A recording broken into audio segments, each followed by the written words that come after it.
الحمد لله وكفى وسلام على عباده الذين اصطفى أما بعد فأعوذ بالله من الشيطان الرجيم بسم الله الرحمن الرحيم إن الذين يكفرون بآيات الله ويقتلون النبيين بغير حق ويقتلون الذين يأمرون بالقسط من الناس فبشرهم بعذاب أليم.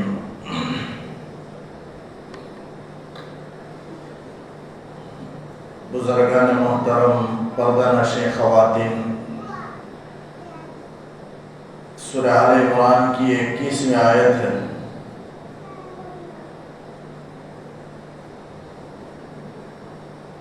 ان الذین یکفرون بآیات اللہ،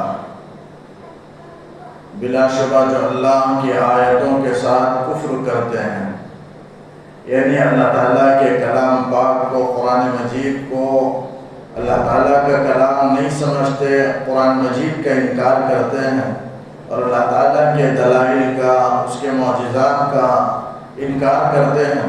وَيَقْتُلُونَ النَّبِيِّينَ بِغَيْرِ حَقٍّ، اور انبیاء کو قتل کرتے ہیں ناحق. اللہ تعالیٰ یہاں یہودیوں کی کردار کو بیان کر رہا ہے کہ انہوں نے انبیاء کو ناحق قتل کیا. یہودی روایتوں میں آتا ہے، مفسرین نے لکھا ہے 43 پر 3 انبیاء کو یہودیوں نے قتل کیا ناحق. اور اسی طرح ان سے روکنے والے، قتل سے روکنے والے بنی اسرائیل کے عابد متقی 170 لوگوں کو، عابدوں کو انہوں نے قتل کیا. تو 170 عابدوں کو اور 40 پر 3 انبیاء کو ناحق قتل کیا. یہ گناہ عظیم ہے. اللہ تعالیٰ آگے دردناک عذاب کی بشارت ان کو دے رہا ہے. اب سوال ہے، انبیاء کا قتل کیا حق کے ساتھ بھی ہو سکتا ہے؟ جبکہ یہاں ناحق کا ذکر ہے، بغیر حق. ناحق کا مطلب، پہلی بات تو انبیاء کو حق کے ساتھ قتل کرنا بھی ناممکن ہے، ہو ہی نہیں سکتا، اس کا وجود ہی نہیں ہے. اس لیے کہ انبیاء کرام علیہ السلام دین حق کی طرف دعوت دیتے ہیں، اچھائی، بھلائی اور سچائی کی طرف دعوت دیتے ہیں. لہذا جھگڑے کی بات ہی نہیں ہے اور ان سے ان قتل و قتال کی بات ہی نہیں ہے. لیکن پھر بھی ناحق وہ قتل کرتے ہیں انبیاء کو. تو حق کے ساتھ کا کوئی وجود ہی نہیں، مطلب ہی نہیں. اس لیے کہ حق کے ساتھ کا مطلب یہ کہ انبیاء سے کوئی گناہ نعوذ باللہ ہوا، صادر ہوا، اللہ کی نافرمانی ہوئی جس کے بدلے میں ان کو قتل کیا گیا، ایسا نہیں ہے. عام مومنین کے ساتھ تو ہو سکتا ہے حق کے ساتھ قتل. مثلا کسی کو قتل کر دیا، بدلے میں اسے قتل کیا جا رہا ہے، تو یہ حق کے ساتھ قتل کرنا ہے. یا کسی نے شادی شدہ ہو کر کے زنا کر لیا، اب اس کے بدلے میں اسے قتل کیا جائے گا، سنسار کیا جائے گا، پتھروں سے مار کر ہلاک کیا جائے گا. تو یہ جو قتل ہے یہ حق کے ساتھ قتل ہے. تو جہاں شریعتوں میں قتل کا حکم ہے وہ حق کے ساتھ قتل ہے. لیکن ناحق قتل ایسا نہیں ہے کہ انبیاء سے کوئی گناہ ہو، نعوذ باللہ. انبیاء کرام علیہ السلام معصوم ہیں. ہمارا اہل سنت والجماعت کا عقیدہ ہے کہ تمام انبیاء کرام علیہ السلام معصوم ہیں. انسانیت میں، انسانوں میں سب سے اعلیٰ درجے کے پاک اور پوتر انسان جن کو اللہ تعالیٰ نے چنا ہے، وہ اجتباکم، اصطفاکم، منتخب کیا، چنا. جیسے ایک سیب کی ٹوکری لا کر، پیٹی لا کر سامنے رکھ دیں اور اس میں آدمی سیب کو چنے، عمدہ چنے، ایسا پوری انسانیت میں اللہ تعالیٰ نے بہترین انسان کو، جو انسانیت میں سب سے بہتر اور عمدہ ہے، اللہ تعالیٰ نے چنا ہے. وہ جو چنندہ ہیں وہ انبیاء کرام علیہ السلام ہیں. انسانوں میں سب سے اچھے انسان، گناہوں سے پاک، معصوم. اللہ تعالیٰ ان کی حفاظت فرماتے ہیں. نبی سے کوئی گناہ نہیں ہو سکتا. اگر کوئی کہیں سنے کہ فلاں نبی سے ایسا غلط باتیں اگر کوئی سنی جائے تو فوراً کر کے آدمی انکار کر سکتا ہے کہ یہ بات اور کہہ سکتا ہے کہ یہ جھوٹ ہے، اس لیے کہ انبیاء کرام سے کوئی غلطی کوئی گناہ صادر ہو ہی نہیں سکتا، کیونکہ اللہ تعالیٰ ان کی حفاظت فرماتے ہیں۔ انبیاء کو دین پھیلانے کے لیے اللہ تعالیٰ بھیجتے ہیں، اب اگر وہ گناہ سے متہم ہو جائے تو پھر ان کی بات کون سنے گا، ان کی بات کون مانے گا؟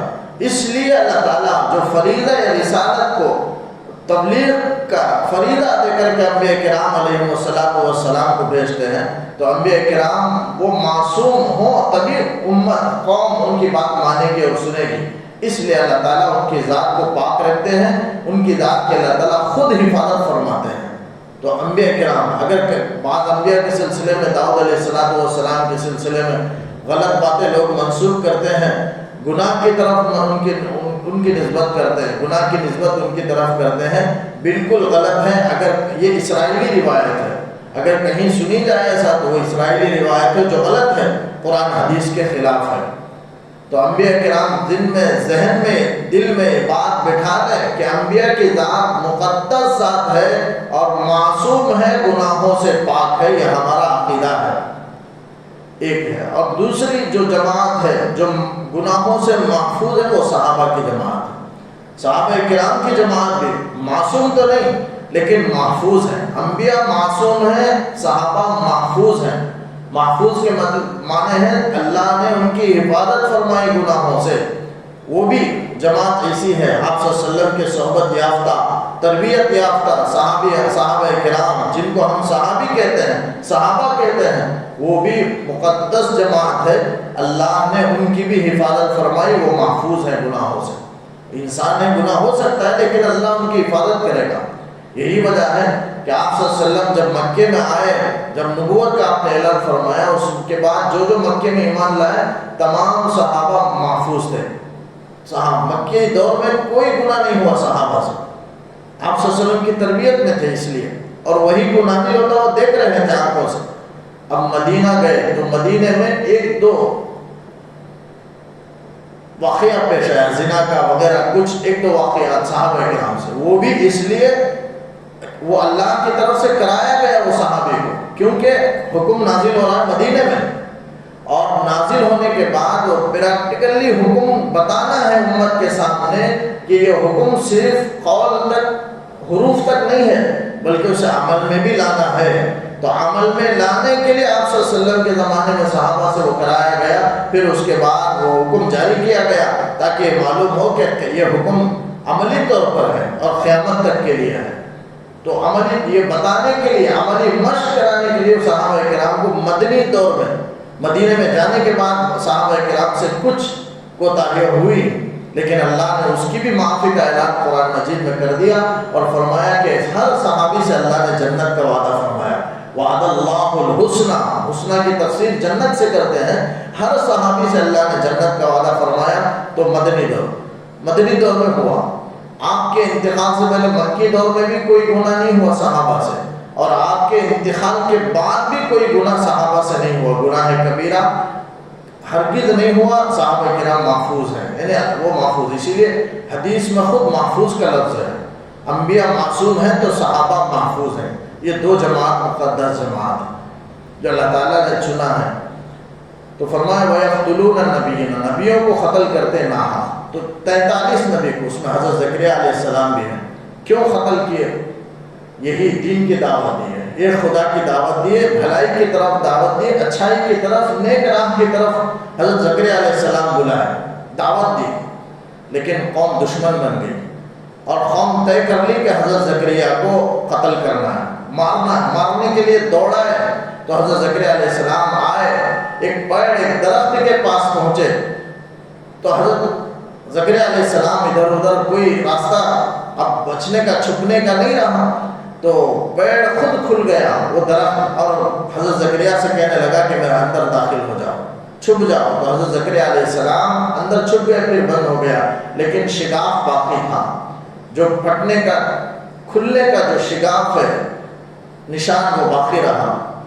تو یہاں آئے زکریا علیہ السلام کے دشمن تلاش کرتے رہے، کہیں بھی زکریا یہیں آئے لیکن نظر نہیں آ رہے، پریشان ہوئے، لیکن اتنے میں شیطان آیا اور کہا کہ اس درخت کے اندر، درخت نے اپنے اندر آغوش میں لے لیا ہے، تو دشمنوں نے آرا لیا، لے کر کے آرا کو درخت کے اوپر سے چلایا، سر پر آرا پہنچا تو اللہ تعالیٰ کو پکارنے لگے، تو اللہ تعالیٰ نے کہا زکریا خاموش ہو جاؤ، تم نے درخت کی طرف پہنچنے کے بعد مجھے تم نے کیوں نہیں پکارا؟ لہذا اللہ نے خاموشی کا حکم دیا، خاموش رہے، برابر چیر دیا گیا، یہودیوں نے ان کو 2 ٹکڑے کر دیے۔ اس طرح حضرت زکریا علیہ السلام کو انہوں نے قتل کر دیا۔ حضرت یحییٰ علیہ السلام کو بھی قتل، ان کے بیٹے، جبکہ زکریا علیہ السلام کو دعاؤں کے بعد، بہت دعاؤں کے بعد حضرت یحییٰ علیہ السلام پیدا ہوئے۔ قرآن خود کہتا ہے سورہ کاف یا عین صاد میں ہے کہ یا زکریا انا نبشرک بغلام اسمہ یحییٰ، ہم تم کو ایک لڑکے کی خوشخبری دیتے ہیں، ان کا نام یحییٰ ہوگا۔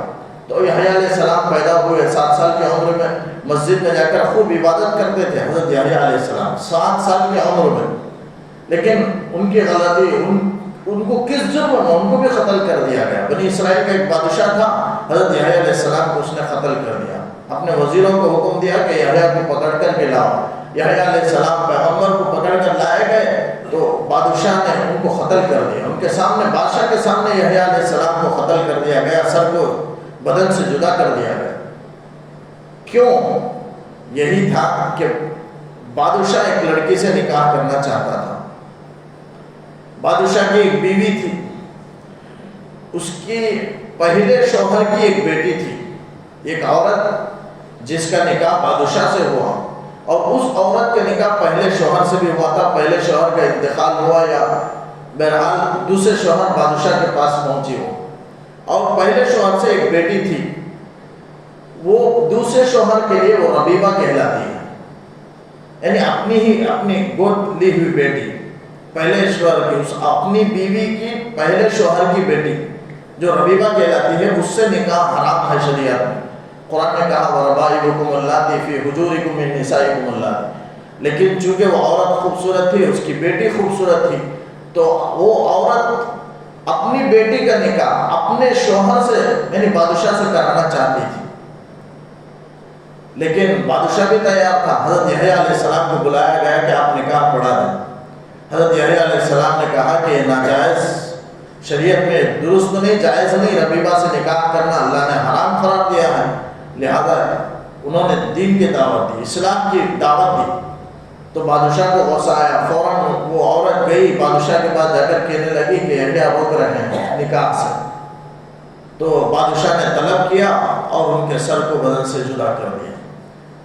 تو فرشتوں نے کہا اللہ یحییٰ کی کیا غلطی تھی جس کے جرم میں تو نے اسے قتل کر دیا؟ اللہ تعالیٰ سے پوچھنے لگے فرشتے، تو اللہ تعالیٰ نے کہا کہ یحییٰ نیک بندہ ہے اور اس سے میں محبت کرتا ہوں، اس لیے میں اس کو اپنے پاس بلا لیا۔ پھر فرشتے پوچھنے لگے اللہ کیا ہے، کیا تو اپنے دوستوں کو قتل کرواتا ہے؟ تو اللہ تعالیٰ نے کہا کہ دنیا والوں کا یہ مزاج ہے، یہ رواج ہے کہ دشمن کو مار دو اور دوست کو چھوڑے رکھو، یہ دنیا داروں کا خیال ہے، لیکن میرا یہ نظریہ ہے کہ دوست کو مارو اور دشمن کو پالو۔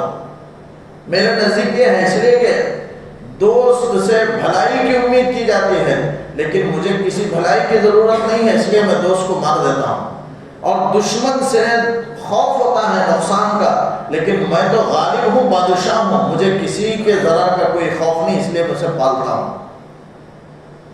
بہرحال حضرت یحییٰ علیہ السلام قتل کر دیے گئے۔ اس طرح یہودیوں کا ایک کردار رہا کہ انبیاء کو ناحق قتل کیا کرتے تھے۔ وَيَقْتُلُونَ الَّذِينَ يَأْمُرُونَ بِالْقِسْطِ مِنَ النَّاسِ، اور ان لوگوں کو بھی قتل کرتے تھے جو انصاف کا حکم دیتے تھے لوگوں میں سے، لوگوں میں انصاف کا، نیکی کا، بھلائی کا، عدل کا حکم دیتے، ان کو بھی وہ قتل کرتے تھے۔ جیسے وہ 170 عابد حضرات تھے بنی اسرائیل میں جنہوں نے قتل سے روکا، انبیاء کو قتل سے روکا، داعیان حق، ان کو بھی وہ قتل کرتے تھے۔ تو یہاں مفسرین نے ایک نکتہ لکھا ہے کہ داعیوں کی عظمت کا، داعیوں کی فضیلت کا، ان کی اہمیت کا پتہ چلتا ہے، اللہ کے نزدیک ان کا مقام ہے، اسی لیے انبیاء کے ساتھ اللہ نے ان کا تذکرہ فرمایا، داعی حضرات کا، داعیان حق کا تذکرہ اللہ تعالیٰ نے نبیوں کے ساتھ کیا ہے۔ یہ دائی حضرات کی فضیلت کا پتہ چلتا ہے. فبشرہم بعذاب علیم. تو یہ اس جرم کی وجہ سے اللہ تعالیٰ کہتا ہے کہ اے نبی آپ ان کو دردناک عذاب کی خوشخبری دے دیجیے.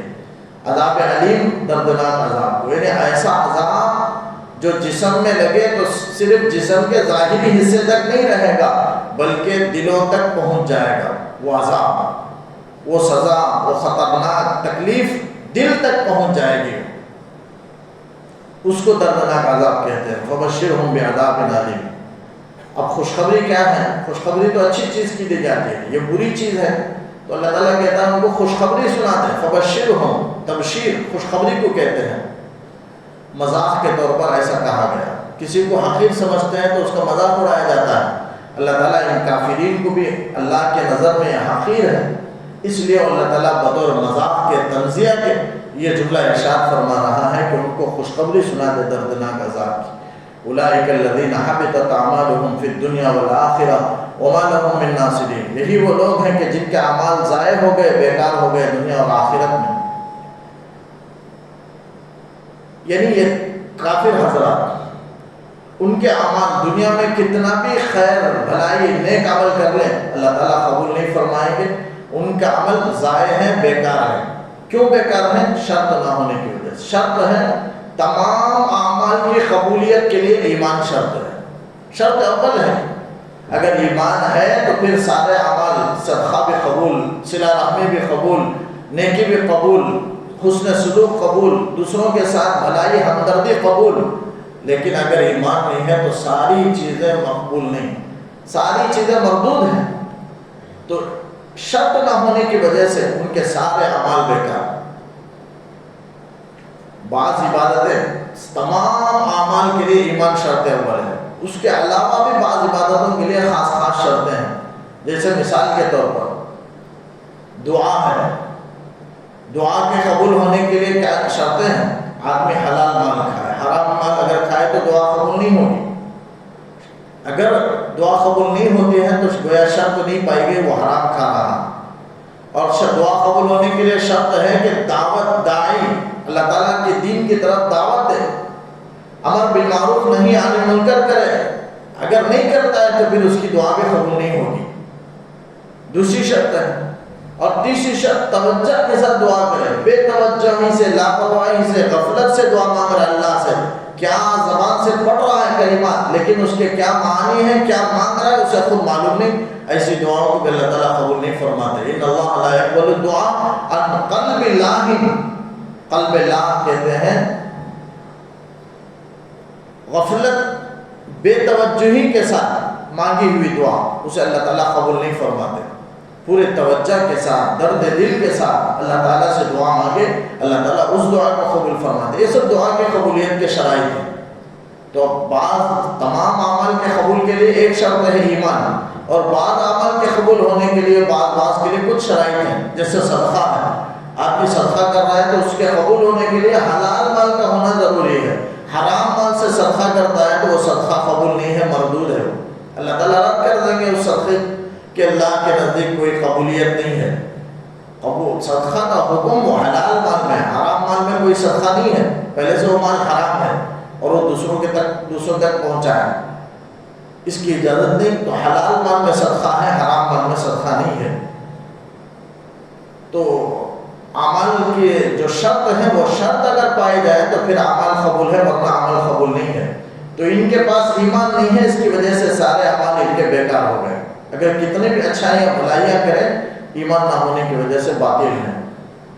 اولئک الذین حبطت، حبطت کے معنی بطلت کیا ہے، یعنی باطل. دو ہے، ایک باطل ہے، ایک فاسد ہے. باطل کے معنی ہیں شروع ہی سے قبول نہیں. جیسے نماز ہے، کوئی آدمی بے وضو اگر نماز پڑھے تو وہ نماز ہی باطل ہے. باطل کا مطلب شروع ہی سے صحیح نہیں ہو. ہاں نماز وضو کر کے آیا، آنے کے بعد نماز میں سو گیا، نماز میں ہوا خارج کر دیا، نماز میں ہنس دیا، نماز میں خاکہ لگا کر ہنسے تو نماز بھی ٹوٹ جاتی، وضو بھی ٹوٹ جاتا.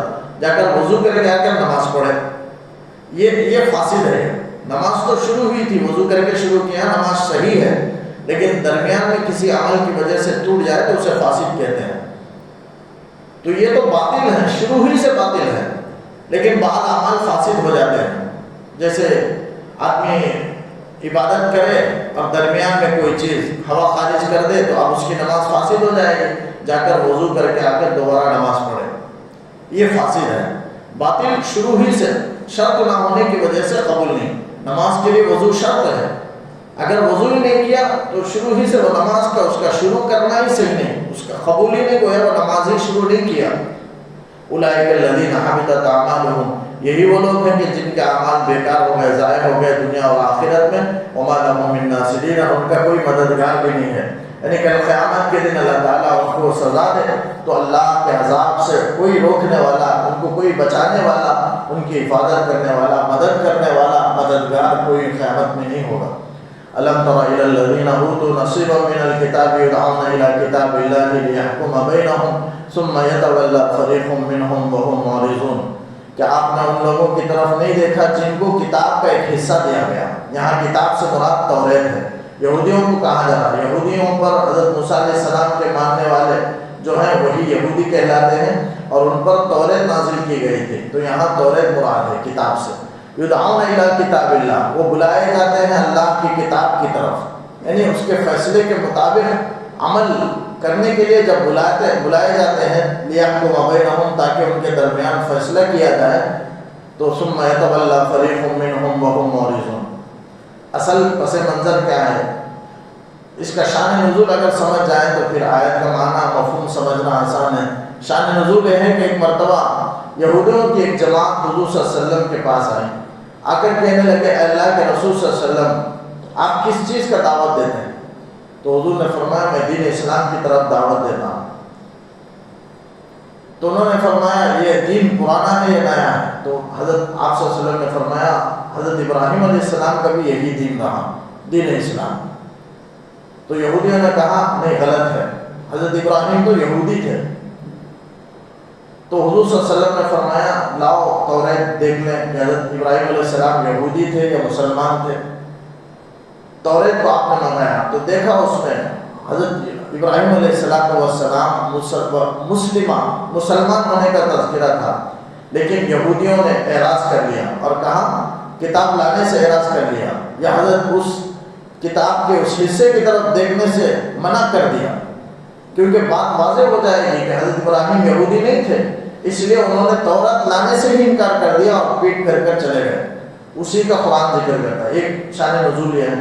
دوسری بات مفسرین نے یہ شان نزول بیان کیا کہ یہودیوں میں دو شخص نے زنا کر لی اور آپ صلی اللہ علیہ وسلم نے سنسار کرنے کا حکم دے دیا، اور یہودیوں میں توریت میں بھی یہی حکم تھا سنسار کرنے کا کہ دو آدمی زنا کر لے مرد عورت تو دونوں کو سنسار کر دیا جائے، پتھروں سے مار کر ہلاک کر دیا جائے۔ توریت میں بھی یہی حکم ہے، لیکن یہودیوں نے منع کر دیا۔ آپ صلی اللہ علیہ وسلم نے فرمایا توریت لاؤ دیکھیں، تمہارے مذہب کے مطابق بھی اگر دیکھا جائے تو سنسار ہی ہے۔ انہوں نے انکار کیا تو آپ نے توریت منگایا۔ توریت لانے کے بعد آپ صلی اللہ علیہ وسلم نے جب دکھایا کھول کر کے، انہوں نے دکھایا تو رجم والی آیت پر انہوں نے ہاتھ رکھ کر چھپا دیے۔ تو آپ صلی اللہ علیہ وسلم نے صحابہ سے، دوسرے صحابہ سے جو توریت جانتے تھے، پڑھنا جانتے تھے، ان سے فرمایا کہ ان کو کہو کہ ہاتھ ہٹائیں۔ ہاتھ ہٹانے کے بعد دیکھا گیا تو رجم کی آیت تھی، سنسار کرنے کی، اس حکم کو انہوں نے چھپا دیا تھا۔ تو پھر وہ ناراض ہو کر آپ صلی اللہ علیہ وسلم کے پاس چلے گئے، چونکہ حق واضح ہو گیا تو اسی کو قرآن کہتا ہے حق واضح ہونے کے بعد منہ پھیر کر اعراض کر کے چلے جاتے ہیں اللہ کی کتاب سے، اس کے حکم پر عمل کرنے سے۔ وہی اسی کا ذکر اس آیت میں ہے کہ آپ نے ان لوگوں کی طرف نہیں دیکھا جن کو کتاب دیا گیا، کتاب کا ایک حصہ دیا گیا، یدعون الی کتاب اللہ، جو اللہ کی کتاب کی طرف بلائے جاتے تھے لیحکم بینہم، تاکہ ان کے درمیان فیصلہ کیا جائے۔ دیکھا جائے توریت میں زنا کا کیا حکم ہے، فیصلہ کرنے کے لیے جب ان کے پاس ان کو بلایا گیا تو ثم یتولی فریق منہم، ان میں سے ایک جماعت منہ پھیر کر اعراض کرتے ہوئے، پیٹ پھیرتے ہوئے چلی گئی، وہم معرضون، اعراض کرتے ہوئے، منہ پھیرتے ہوئے لوٹ کر چلی گئی وہ جماعت۔ اسی کا تذکرہ اللہ نے اس آیت میں فرمایا ذالک بانہم قالوا لن تمسنا النار الا ایاما معدودہ۔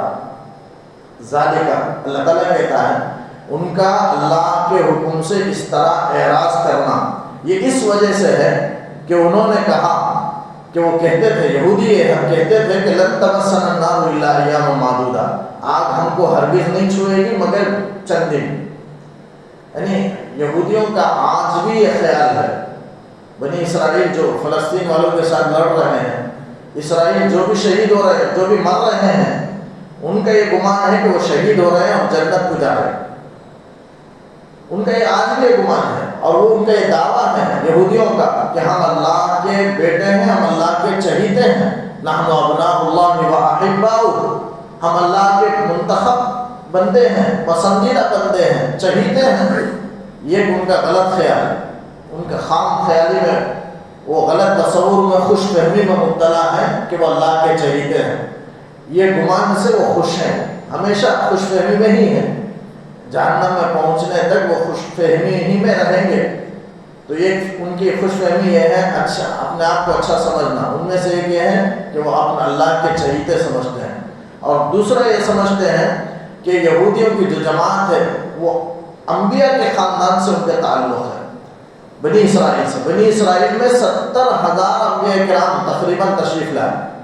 تو ہمارا جو خاندان ہے وہ انبیاء کا خاندان ہے، لہذا ہم جہنم میں جا ہی نہیں سکتے.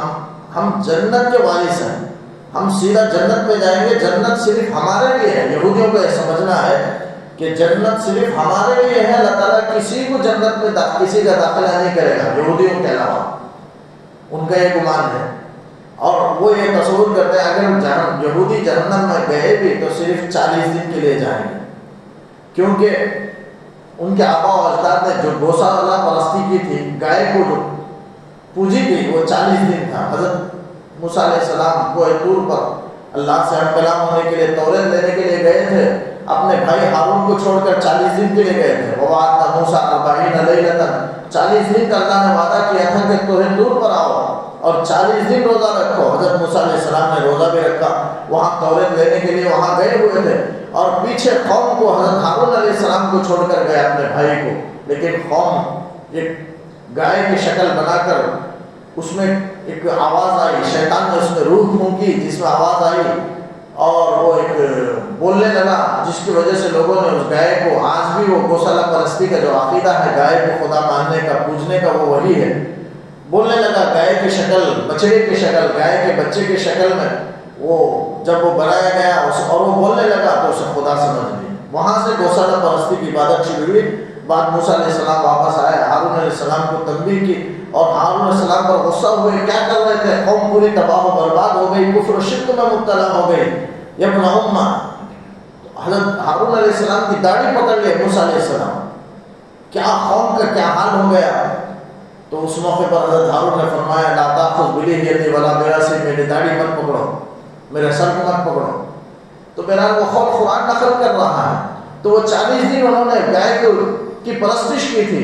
تو یہودیوں کا یہ کہنا ہے کہ 40 دن ہم صرف جہنم میں رہیں گے، اگر گئے بھی تو صرف 40 دن کے لیے. وہی ایام معدودات سے مراد گنتی کے چند دن، یعنی 40 دن رہیں گے، اس لیے کہ وہ 40 دن ہم نے گوسالہ پرستی کی تھی. اس کی سزا میں جہنم میں جائیں گے، اس کے بعد اللہ تعالیٰ پھر ہم کو جنت میں بھیج دیں گے. فرمایا ذالک بأنہم، یہ سب اعراض، اللہ کے حکم سے اعراض کرنا اس وجہ سے ہے کہ وہ کہتے ہیں کہ لن تمسنا النار الا ایاما معدودات، کہ آگ ہرگز نہیں چھوئے گے ہم کو مگر گنتی کے چند دن. وغرہم فی دینہم ما کانوا یفترون، اللہ تعالیٰ کہتا ہے جو وہ اپنی طرف سے افتراء پردازی کرتے ہیں، اپنی طرف سے بات کو گھڑتے ہیں، یہ بات کا گھڑنا یہ ان کو دین کے بارے میں دھوکے میں ڈال رکھا ہے. یعنی اللہ کا بیٹا ہونے کا جو تصور ہے، اور ہم انبیاء کے خاندان سے تعلق رکھتے ہیں، یہ جو اپنی طرف سے بات سمجھ لیے، گھڑ لیے ہیں، یہ بات ان خوش فہمیوں میں مبتلا رہ کر کے وہ دین سے غافل ہو گئے ہیں. دین کے بارے میں دھوکے میں ڈال دی ہیں یہ ساری باتیں، لہذا وہ غفلت میں پڑے ہوئے ہیں. جب مر کر کے جب قیامت میں پہنچیں گے تو وہاں حقیقت کھل جائے گی کہ کون جنتی ہے کون جہنمی ہے.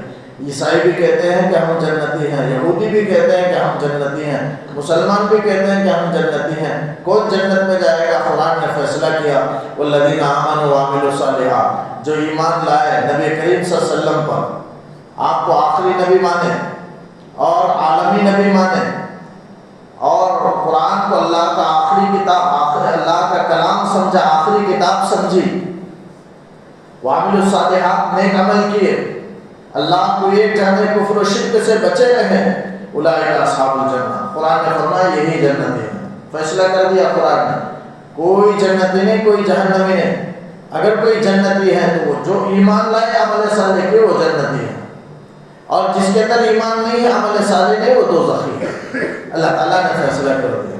فَكَيْفَ إِذَا جَمَعْنَاهُمْ لِيَوْمٍ لَا رَيْبَ فِيهِ، قرآن کہتا ہے کیسے ہوگا، انہیں ان کا کیا حال ہوگا یہودیوں کا، اذا جمعناہم لیوم، جب ہم ان کو جمع کریں گے اس دن میں، لا ریب فیہ، جس دن کے آنے میں کوئی شک نہیں، یعنی قیامت کے دن۔ قیامت کے دن میں جب ہم ان یہودیوں کو جمع کریں گے تو ان کا کیا حال ہوگا، نفسا نفسی کا عالم ہوگا، کوئی بچنے کی کوئی شکل نہیں ہوگی وہاں پر، ان کے لیے یقیناً گرفت ہی گرفت ہے۔ فرمایا وَوُفِّیَتْ كُلُّ نَفْسٍ، ہر آدمی کو بدلہ، پورا بدلہ دیا جائے گا ما کسبت، جو اس نے کیا۔ اگر بھلا کیا ہے تو اللہ تعالیٰ جزا دیں گے، اگر برا کیا ہے تو ضرور اللہ تعالیٰ اسے سزا دیں گے۔ تو جزا سزا کے علاوہ کوئی بچ کر نہیں نکلے گا، ہر آدمی کو پورا بدلہ دیا جائے گا۔ اپنا ذرہ برابر بھی کوئی عمل کیا ہو، ذرہ سمجھتے ہیں جیسے فَمَن يَعْمَلْ مِثْقَالَ ذَرَّةٍ خَيْرًا يَرَهُ وَمَن يَعْمَلْ مِثْقَالَ ذَرَّةٍ شَرًّا يَرَهُ۔ ذرہ کسے کہتے ہیں؟ گھروں میں کھڑکیاں ہوں، دھوپ کے وقت میں دھوپ کا سایہ جو ہے اندر اگر پہنچے کمرے کے اندر کھڑکی سے، اور اس دھوپ کے وقت میں باریک دھول جیسے اس دھوپ میں اڑ رہے ہیں، دھوپ کے سائے میں جو اڑ رہے ہیں باریک دھول، اسے ذرہ کہتے ہیں۔ اتنا میں اگر کوئی بھلائی کیا ہوگا اللہ تعالیٰ اسے جزا دیں گے، اور اتنا برابر بھی اگر برا کیا ہے اللہ تعالیٰ اسے وہاں سزا دیں گے پورا۔ وَهُمْ لَا يُظْلَمُونَ، اور ظلم نہیں کیے جائیں گے۔ یعنی ایسا نہیں ہے کہ کوئی نیک عمل کیا، نامہ عمل میں وہ نیک عمل نہیں، موجود نہیں ہے، چھپا دیا گیا، ایسا ہرگز نہیں ہوگا۔ یا کوئی برا عمل اس نے نہیں کیا، اس کے نامہ عمل میں برا عمل لکھ دیا گیا، ایسا بھی نہیں ہوگا۔ کسی برے عمل کو زیادہ کر کے، نیک عمل کو چھپا کر کے، کمی کر کے، اس طرح کسی بندے پر کل قیامت کے دن کچھ بھی ظلم نہیں کیا جائے گا، ہر ایک کو برابر پورا جزا و سزا دیا جائے گا۔ اللہ تعالیٰ سے دعا ہے کہ اللہ تعالیٰ کئی سنی باتوں پر کہنے سننے سے عمل کی توفیق عطا فرمائے۔